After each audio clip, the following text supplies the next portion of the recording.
Hey everyone! Before we dive in, we want to give a big shout out to TACA, the Arts Community Alliance, and Moody Fund for the Arts. This season of Dance Behind the Screen podcast is powered in part by their support. Because of them, you're getting free episodes wherever you listen, full video interviews on YouTube, and our amazing guests receive an artist stipend. If you love what we do and want to support the work, head over to knowvoxdance.com. All right, let's get into it. No Box Dance presents Dance Behind the Screen, process production, and social media. Don't forget, say no to the box. Dile no a la caja. 고정관념 미래 상자에서 벗어나세요. Welcome to Dance Behind the Screen, where dance, technology, and creativity converge.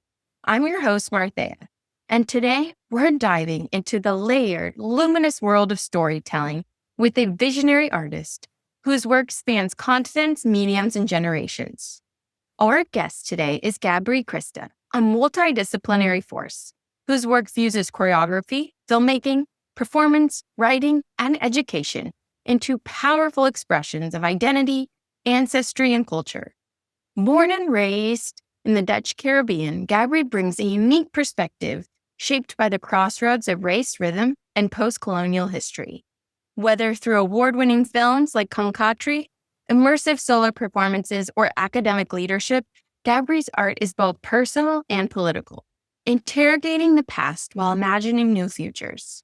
She is a true innovator who builds bridges between the spirit and the screen. Gabri, we are honored to have you on the show. Welcome. Thank you. That was a beautiful introduction. I'm so happy to be here. Thank you. Thank you. Much of your work, including Concatri, which premiered in the No Box Dance Film Festival, deals with identity, memory, and ancestry. How do these themes influence your leadership approach as a storyteller and educator? Yeah, such a great question. I had to ponder that.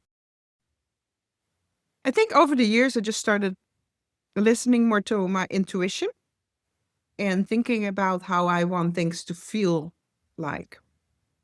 So if I think about the Movement Lab, a place for movement and technology that I started and founded at Barnard, I was thinking about making it a safe space, a space where people can be free, intuitive, process-based.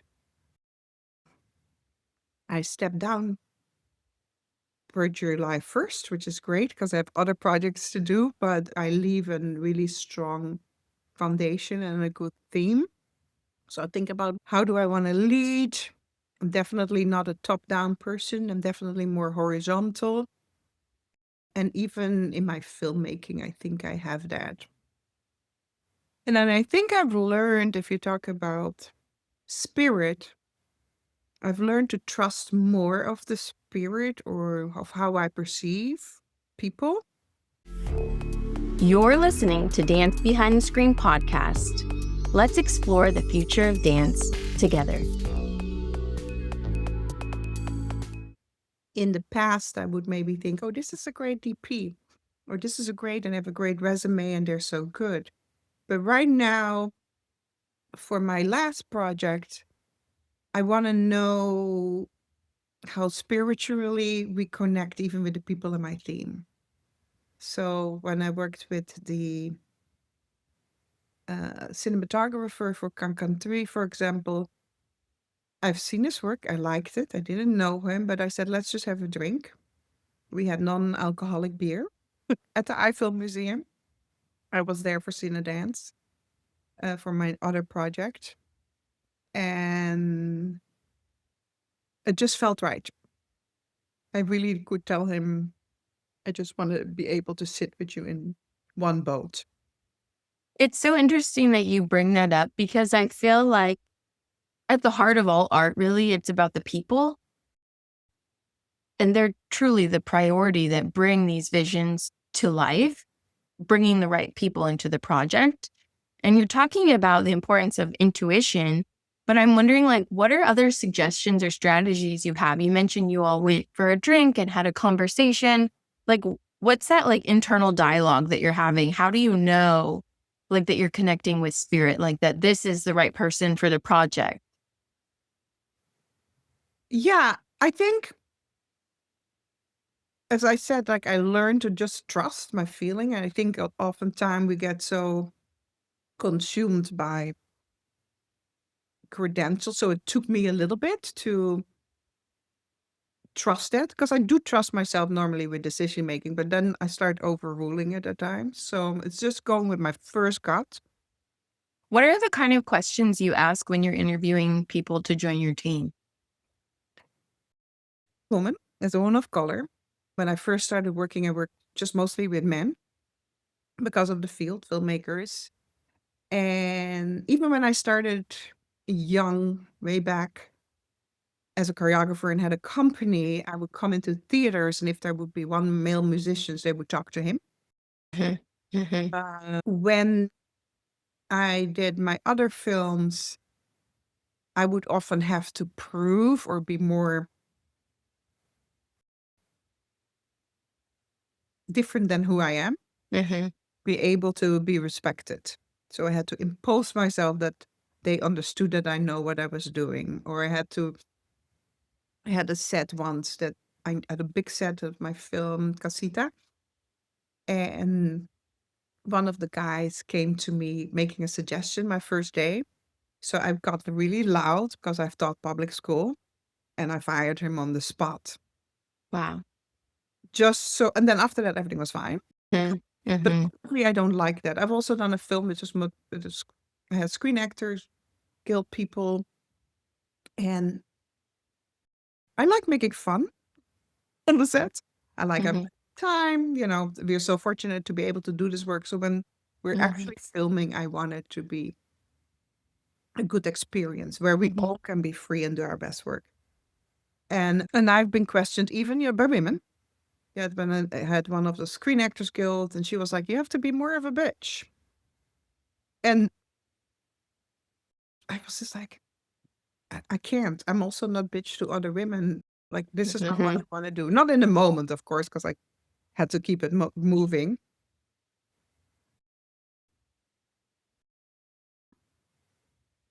I just had to undo a lot of also my own inclination, really find more effort in finding people who could work in a space where I could say to them, literally, I know I'm the director, I don't have a big budget. So if I'm just suddenly sweeping the floor, that doesn't mean that I don't know what to do. It means that at that moment, I have nobody to go sweep the floor for me. I literally have said this before I hired people.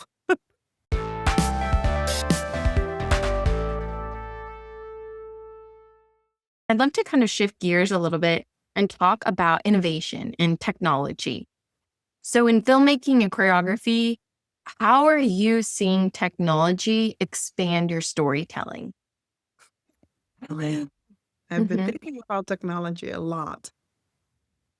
But the longer I think about it and work with it, the more I think it's not as important. yes, let's dive deep into that. And Yeah. I want to dive deep into that because part of our mission here at NoBox is we want to use technology as a tool to enhance the art of dance, not to replace it, which I think is what is happening for a lot of art forms. I'd really love to dive Yeah. deep on your Well, thoughts I on know that. you see it in dance film, you see it in theater. It's like, it looks great and it moves, but does it touch you? What's happening with it? What is the point of view? What do people want to do? And ultimately, you can have beautiful stories, but maybe not such a great camera. And it can be grainy. It can not have a high production value and still could be an amazing film. So the question is always goes back to, like when I talk about intuition, it goes back to love for your subject. I talk about love a lot these days, especially these days. It's really about the humanity first, and then thinking about how do you want the technology to help you, but it's a tool. It's not what you start with. So even with the filmmaking, and I certainly went for a simple camera to bigger cameras or to more advanced cameras. And then I started thinking about the look and how I like to shoot. So then I came down to what kind of cameras I really want to use. It depends, of course, which project you do, but still, even with that, it's like, what camera do you need to tell this story? So a smaller camera that you can move around with might be bigger, but then maybe for one part, you really use the drone. The drone is a great example. Years ago, when I did Casita, I had borrowed a large crane and we went up in it and shot down. It's a beautiful section. So we shot the dances down to get a sense of the location. Now you can just get a drone. For Cancan 3 at the end, where you see the synagogue next to the mosque, I really wanted a drone because I've always wanted to use the drone. So I got really into the technology. We did a drone. It wasn't as effective. The feeling of the camera just going up was better. So I didn't use it. I threw it all out. So one of the things I often say is, what are you attached to? And what are you committed to? So are you committed to the best story? Are you committed to making a dance that resonates? Or are you attached to the material or attached to the technology? So just shifting between what you're attached to and what you're committed to goes back to the self-reflection and self-knowledge is also really important. We can look more critically at how technology is used and why you use it. So if you do a performance piece and you have a lot of projections, why do you need the projections? How do they interact dramaturgically with the performance? I'm doing dramaturgy for a piece right now. I've been really into just thinking about things dramaturgically, like the why, what is the space, who is it for? And in those questions, technology also comes in, right? Because why are you using this moment? Or why did you use the drone? I have to ask myself that too. I insisted on spending money on the drone and a person who could do it really well. And then I had to say, well, nah, I did it. I did a film with a drone and I took it out because we didn't need it. And with other technology, I think too, it's always has to go back to the humanity. Art and us humans are so important and to connect with the help of technology. But then it's still about connecting and communicating. Not everybody is going to like the work I make. It's not for everybody. But I think there's still always the level of really asking yourself, why do you want that? Why do you want to shoot on an Alexa? How enhance your work? I'm curious about how you approach the strategy behind creating and producing a film and then also like marketing and promoting your film, because there's that aspect of technology as well. Like, what kind of content are you sharing online, on your website, on social media, and the like? And so I'd love to kind of hear, like, how are you approaching the strategy? Do you have a strategy? How do you know what kind of cameras you want to use? And then how do you know what parts of the film you want to share online?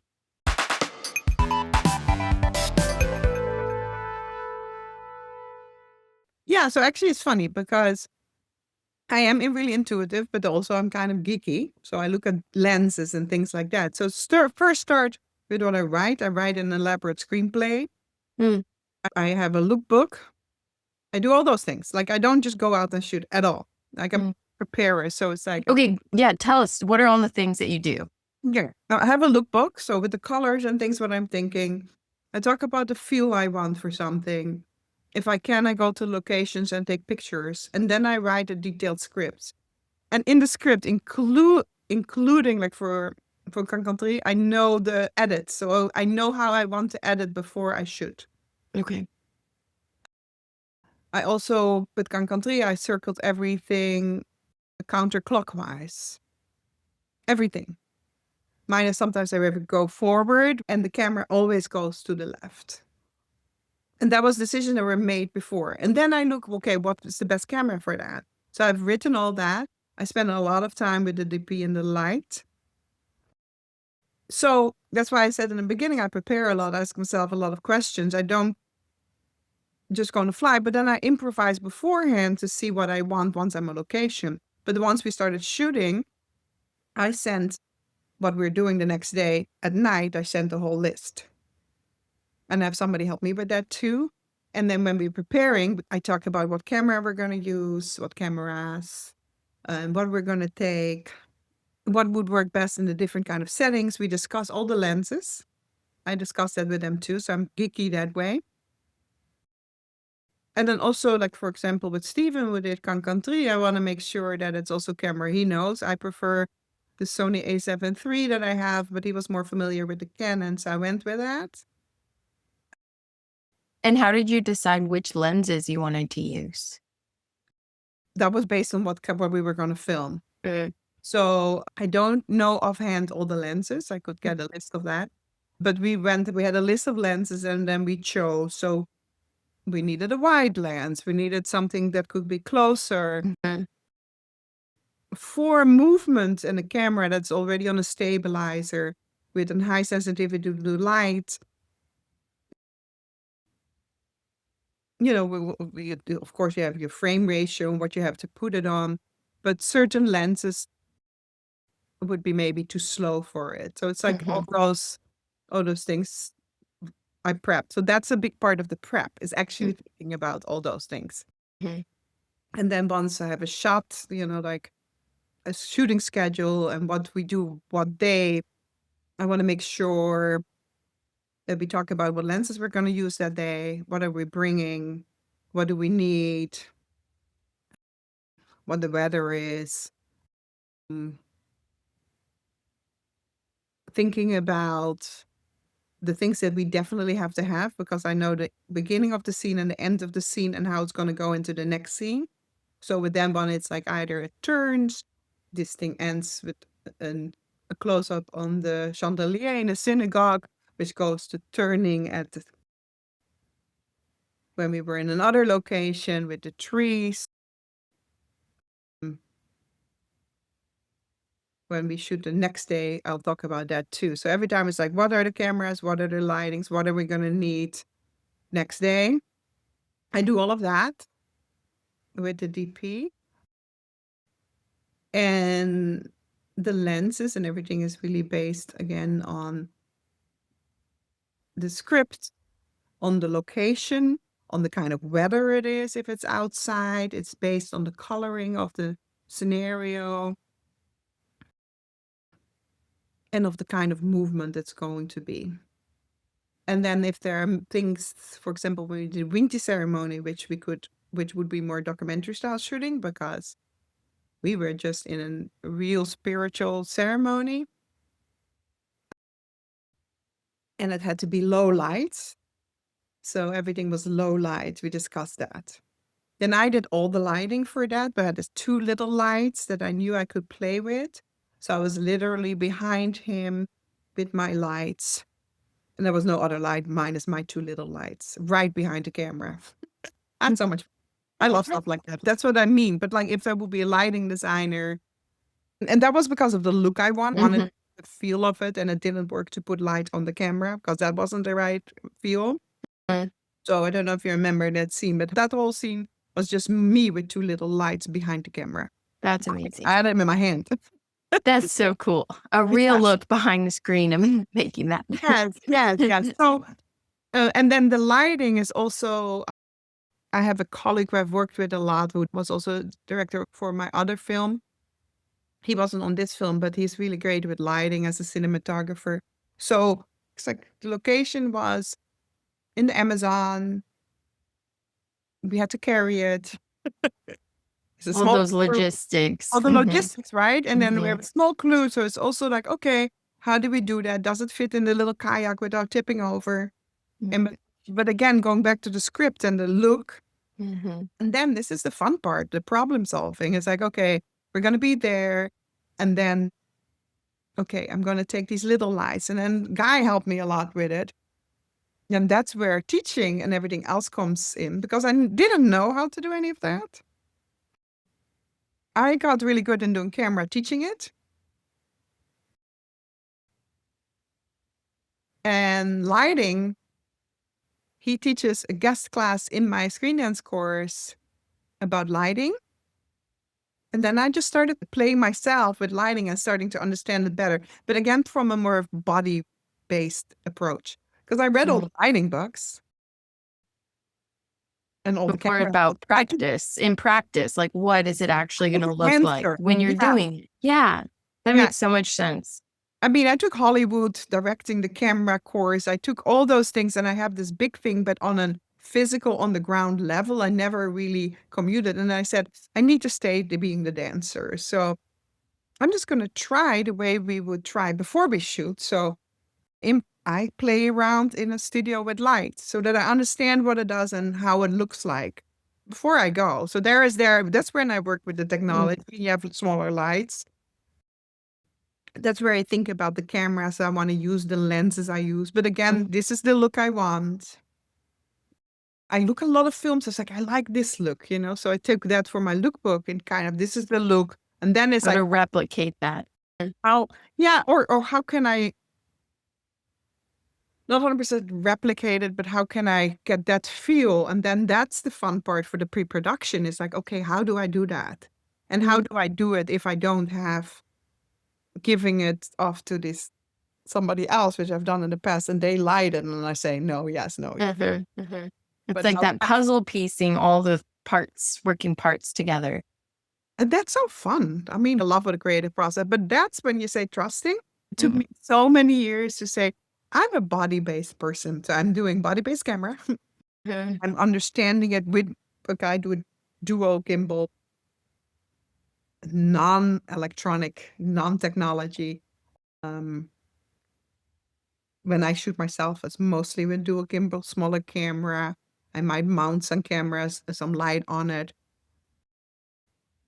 But I understand what I want to film with the camera when I choreograph it.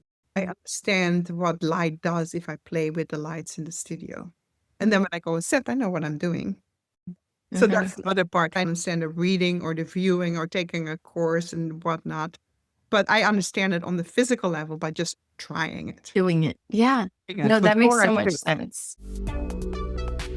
This is Dance Behind the Screen, where technology, strategy, and creativity collide. And that's so evident in the work that you create. And I'd love for you to share some advice that you might have to emerging dance and film artists who want to tell these compelling stories and trust their intuition, but are also wanting to embrace technology. I would say really prepare. Like, I think that's one thing where you earlier asked about education. Like, even when I teach, it looks like I'm improvising, but I actually prepare a lot. So maybe I get to one thing. And so if that doesn't work, I go to the next thing. I over prepare with everything. I'm like more of an opulent everything person. With shooting, you don't have that much time, so you need to prepare. That's my main thing. Like, intuition doesn't mean don't prepare. It means in the moment you just have to shift things. It's like intuition is for who I want to work with. But when I'm on set, I know what I want to get. And I have strategies on how to get there because I've prepared it and practiced it. And I know and understand what it's going to look like on the camera and understand what the light is going to be because I've prepared myself. The advice would be to really know what you're interested in. I love camera and I love directing. Some people are going to be better in maybe light, or they're going to be better just choreographing for the camera. Some people are great editors and that's their thing. I don't edit, don't like it. I'm good in giving feedback, but I don't have the patience for editing, to tell you the truth. Think about your sound beforehand. What do you sound like? So like with Cancan I did little music at the end, but I had a lot of live sounds. I recorded the sounds. So when I worked with a sound designer, the film had so much sound because I wanted to enliven it, that when the musician came, I said, "Oh, is it so much already?" And I said, "Yeah, because I did all the sound design beforehand," which not every piece I would do. So it depends on the project. So it's like, what do you as a project? How do you want it to feel? And then you have to spend the time, even if it's 2 minutes or 5 minutes, to prepare what you're doing. And I would say, as a young filmer, always go on set or on your location by itself and play around for a lot. That's when you play and do your intuition. That's when you like shift this light here, move the chair back, stand on the chair. Oh, I need a camera handoff. And maybe you find you really like lighting, and then that's what something you would want to do. And I think dancers who become screen dance makers, and I was one of them, you think you have to know it all, do it all. I mean, it's not good advice because if you look at my credits, I did so much in this film, but and this also was a money thing because even if you just direct, you need to know how things work and what you want, what your look is, and how you want to work. The intuition is like that's the work. It's like I want to feel loose in a set, but I did the work, so I can feel. I'm like not nervous when things go da. When we had rain, for example, had a lot of rain, and it's like, okay, what are we doing? Okay, there's rain. We can stop. The lighting looks good. We could roll. I'd visited every location. I knew where we could option A and B and C. So there's like different options for things. Yeah, so I actually prepare a lot. I talk about intuition, but I prepare a lot. So I'm so glad you brought that up because I think a common misconception about being intuitive is that you don't prepare. So I'm so grateful that you're making that point, that you prepare so you can be intuitive. They go with each other hand in hand. And I think that's really beautiful. Yeah, because you can see me improvise is because everything else is set and I got what I wanted already. The intuition has a lot to do with finding the people I work with. So when I say intuition, it's about who I work with. That's where my intuition is really strong. I have the team, all the collaborators, I can relax. All be having a really good time when we're doing. I don't work well under stress. Some people do well with like negativity. There are people that do well with more like, they thrive on tension. I don't do the best work if I feel stressed or when I prove when I can't be myself. So the purpose is, as a director, I want to be myself. And therefore I need to be with work people and I will let them be themselves, agree to that one thing. I remember with Steven, I said, well, I need to know that I can be with you in one boat. And also I need to be okay, that you're not going to feel some kind of macho way if I'm going to do second camera. Or if I'm doing something. And he wasn't. But then when we stepped in the boat, he said, I didn't know these boats were going to be this small. Because it was really scary, right? I was in another boat and he was in the other boat and they were really small and they're like crocodiles and all the things. Oh my gosh. And I was like, I told you it's really small. To be you're in a small boat. And so that was funny and great. But it's so amazing if we can create art and we all want it to be good. I also teach comp. And I started this semester. I've been changing a lot through filmmaking, how I teach and also what is important. If I do a solo, a duet, and a group piece, and I have them graded, they're going to be in this, like, it has to be good mode. And if you're creating and you think it has to be good, then you can't be in the moment and be process-based or try things out. So this semester, I did not every week counted for the same. So they would not get more points for an end on the duet or being better than another so that they could fail. But I wanted them to show up every week, twice a week, and always be creating, even when it's difficult, because that's when the work comes. Gotta be in the practice of working on improving, on trying things out. Showing up. showing up, right? And then for your work, when you get to make it work, even if you have no money or little money, but you ask people to be in it, you just have to do your homework. So I'm a really, like, it sounds maybe like a contradiction that I'm so very talk about spirit and freedom, but it can only happen when you have a really strong container that you as the maker or the vision holder or the writer of the piece really think about all those little things.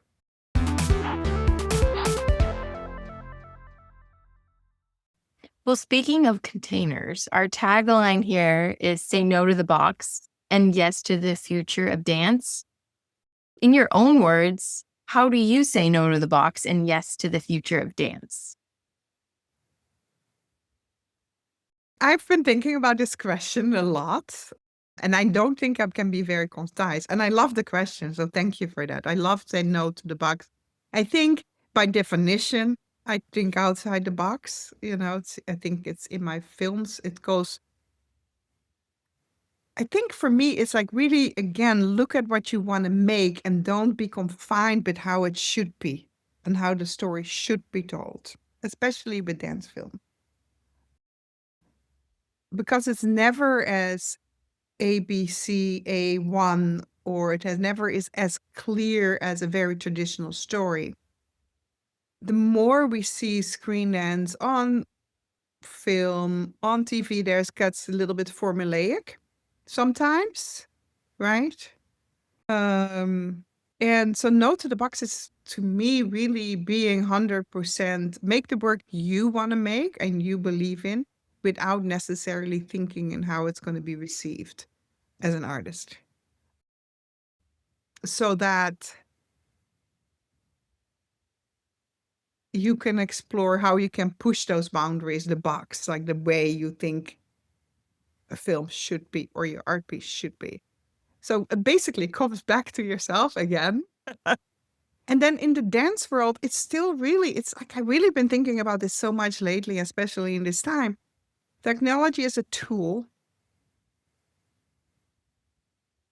to create your vision about something incredibly human, which is the body and dancing. It's the most beautiful, amazing thing. And you can say something through the body that can really translate. So when you make, there's a lot of beauty in doing technically super high-end films, but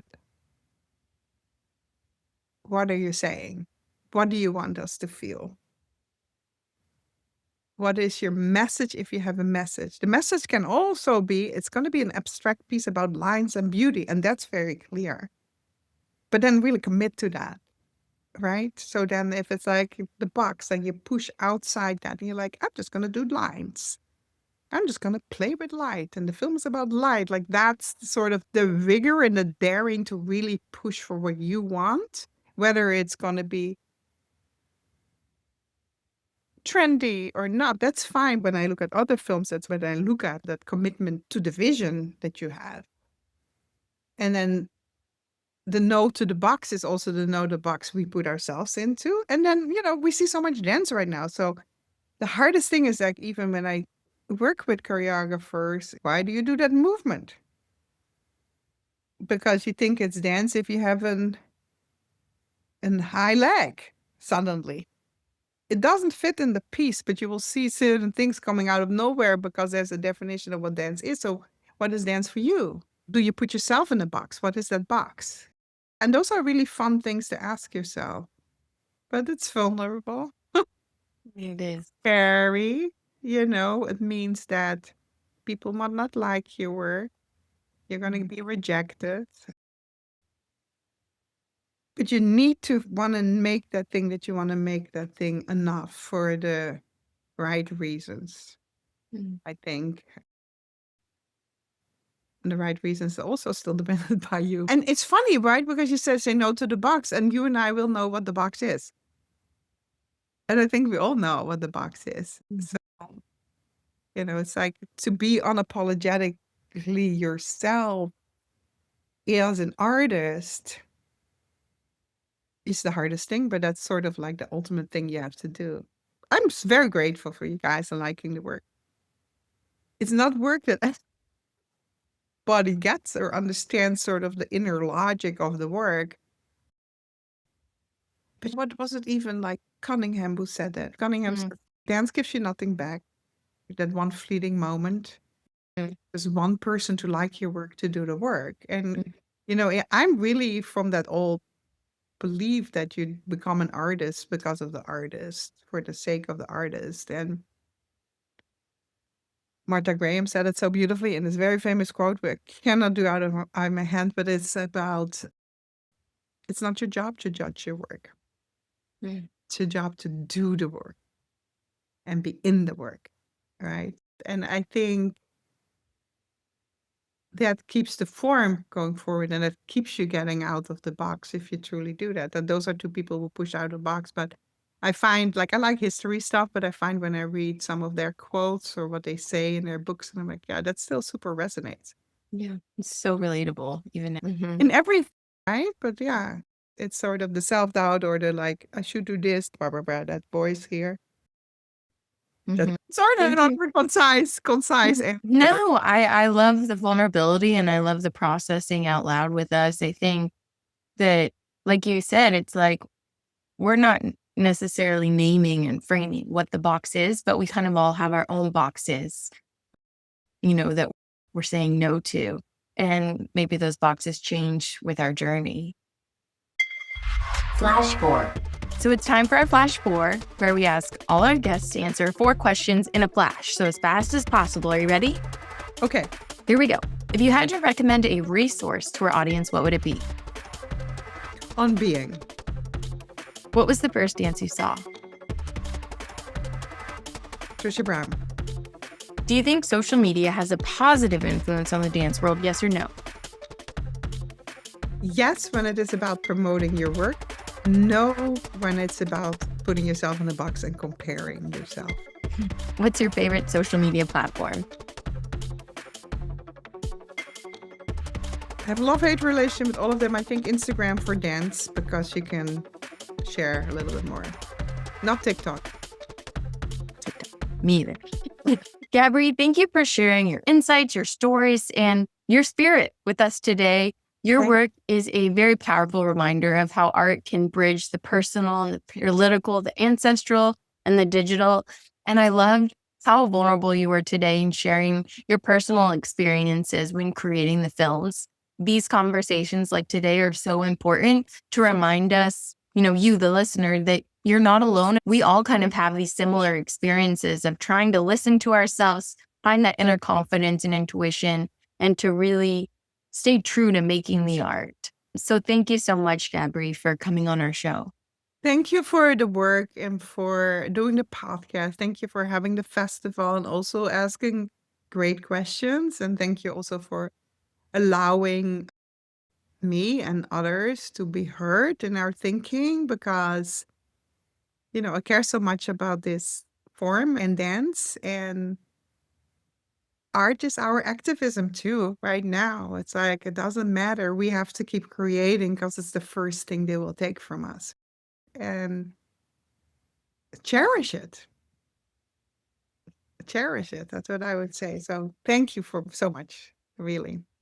Thank you, Gabri. And to our listeners, be sure to check out the show notes for a link to Gabri's work and upcoming projects and ways to connect. And don't forget to subscribe, share, and leave a review. And as always, keep dancing beyond the screen. Thank you.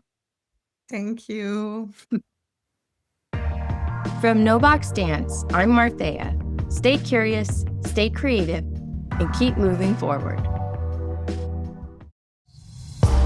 Thanks for taking your time to tune into Dance Behind the Screen, a bi-monthly interview series where we go behind the screen to question process, product, and social media. Be sure to follow us on social media at KNOW Box Dance. See you next time, and don't forget to say no to the box.